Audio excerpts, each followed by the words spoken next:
Okay, so moving on, we've now got a beautifully formed corporation in Delaware. Everybody's got their stock. It's all the plain vanilla standard paperwork. So then what? You know, probably the next stage of a company's life is needing to raise some money. So we're going to talk a bit more about that. And you know, we know that you've already heard a lot from investors and from founders already in this set of classes. And they've been talking much more around the tactics and how to raise money. But what about the paperwork? What about when somebody actually agrees to invest? Then what? So first of all, in terms of logistics, in very simple terms, there are two ways to raise money. So either the price is set for what the money that comes in, or the price isn't set. And by price, we mean the valuation of the company. It's the same things. So rounds can actually be called anything. People can name them whatever they want. But generally, if you hear the term seed round, it would mean that the price has not been set. And anything that's a Series A or a Series B would be something where the price has been set. So not setting the price is the more straightforward, fast route to getting money. And usually the way that this is done is through convertible notes or safes. And again, this is a two-way transaction. So there's a piece of paper that says, for example, that an investor is paying $100,000 now, and in return has the right to receive stock at a future date when the price is set by investors in a priced round. So it's important to note that at the time the paperwork is set, that investor is not a shareholder and therefore doesn't have any voting rights on the company. They will have some other rights, which Carolyn is going to talk about separately. Of course, investors want something in return for putting in money at the earliest, i.e. riskiest, stage of the company's life. And this is where the concept of a valuation cap comes in, which I'm sure many of you have heard mentioned before. So usually the documents for an unpriced round set a cap for the conversion into shares. And that's not the current valuation of the company. It's actually an upper bound on the valuation used in future to calculate how many shares that investor is going to get. So for an example, an investor that invests $100,000 on a safe with a $5 million cap, then a year later the company raises a priced round with a valuation of, let's say, $20 million, then the early investor would have a much, much lower price per share, about a quarter, and therefore their $100,000 would buy them approximately 4 times more shares than an investor that was coming in and putting in $100,000 in that Series A priced round. So that's where they get their reward for being in early.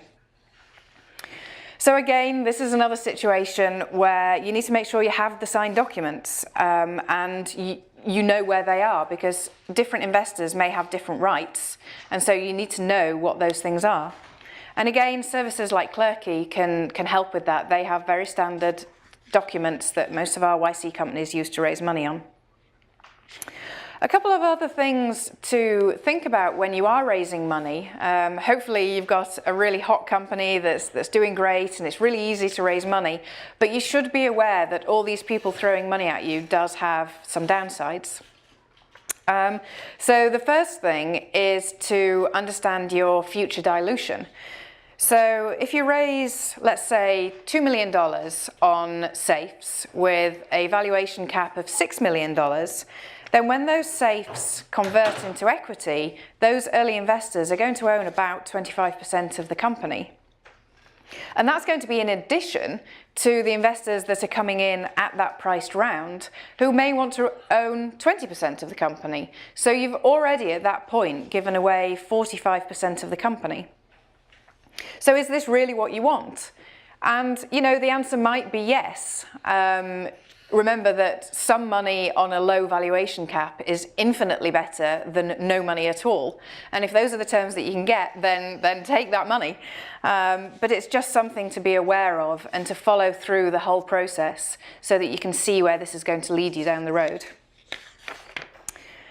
The other thing to bear in mind is that the investors should be sophisticated.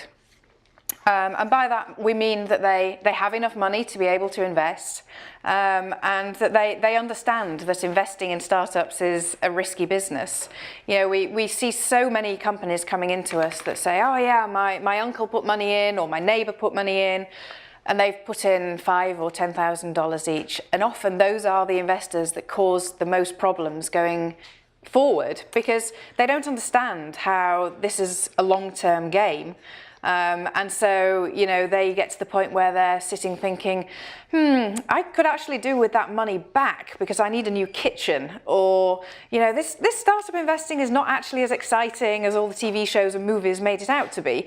So, and those cause problems to the company, you know, if they're asking for their money back. So just be aware that you should really be getting money from people who are sophisticated and know what they're doing. And the term that you'll hear that refers to these people are that they are accredited investors.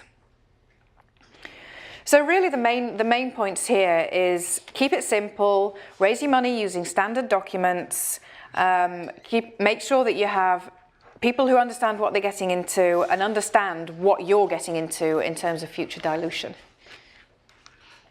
Okay, so you're raising money, you understand what you're selling, you figured out the price, you've got down the logistics that Kirsty just described, but what you may find is that you don't understand some of the terms and terminology that your investors are using. And this is okay, but you have the burden to go figure that stuff out. Don't assume that just because you've agreed on the valuation or the price, that all the other stuff doesn't matter, because it does matter, and you need to know how these terms are going to impact your company in the long run. At Y Combinator, Kirsty and I hear founders say all the time, I didn't know what that was. I didn't know what I was signing. You know, I didn't know I agreed to that. So really the burden is on you to figure this stuff out. And we're going to go over 4 common investor requests. So the first one is board seat. Some investors will ask for a seat on your company's board of directors. And the investor usually wants to be a director either because he or she really wants to keep tabs on their money, or because he or she really thinks they can help you run your business. And you have to be really careful about adding an investor to your board. In most cases, you want to say no. Otherwise, make sure it's a person who's really going to add value. Having money is very valuable, but someone who really helps with strategy and direction is priceless. So choose wisely. The other thing is advisors. There are so many people who want to give advice to startups, and so few people who actually give good advice. Once an investor has given your company money, that person should be a de facto advisor, but without any official title, and more importantly, without the company having to give anything extra in return for the advice. So here's an example. At Y Combinator, we've noticed that whenever a startup manages to garner a celebrity investor, the celebrity almost always asks to be an advisor. We have a company that provides on-demand bodyguard services, and an NBA basketball player invested, asked to be an advisor, and then asked to be given shares of common stock in exchange for the advisor services. And the services that this person had in mind, this investor had in mind, would be to introduce this company around to all the other professional basketball players who might want to use an on-demand bodyguard. But this celebrity just made a big investment. Shouldn't he want to help the company succeed anyway? Why does he need something extra?